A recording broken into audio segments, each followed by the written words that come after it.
সবাই হুজুরটা কি বলে একটু খেয়াল করে শুনুন। জামাতের সমাবেশে একজন মহিলা ওনাকে জড়িয়ে ধরেছিলেন।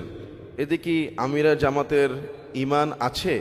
অনেকেই বলছে এটা একটা শয়তানি কাজ হয়েছে।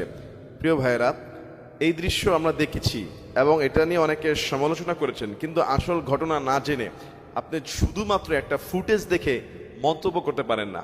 সেখানে আসলে কি ঘটেছিল বা সেই মহিলাই বাই কারা, সেই সমাবেশটা কিসের ছিল, আপনি পরে আমিরি জামাতের বক্তব্য যদি শুনে থাকেন, আমি দেখেছি। দেখুন, শত্রুতামি করার জন্যই শত্রুতামি করতে হবে। তিনি আমার শত্রু, তিনি যাই করবে সেটাই আমার সমালোচনা করতে হবে। আর আমার বন্ধু যিনি, তিনি যাই করবে সবই সেটা আমার জন্য ভালো। বিষয়টা এমন না, আপনাকে ইনসাফের সাথে কথা বলতে হবে। আমিরে জামাত সেখানে একটা সমাবেশে গিয়েছিলেন, যেখানে এসেছিল জুলাইতে যারা জুলাই যোদ্ধার যারা সন্তান হারিয়েছে তাদের পিতামাতারা এসেছিল। আপনি চিন্তা করেন, এই সদ্য তার সন্তানকে নির্মমভাবে এই দেশ স্বাধীন করার সময় তাকে হত্যা করা হয়েছে নির্মমভাবে। একজন শহীদের মা, তার ভিতরে কি তার সন্তান হারানো বেদনা। আর আমিরকে তিনি ভাবছেন যে এই আমির হলেন আগামী দিনের রাষ্ট্রের রাহাবার।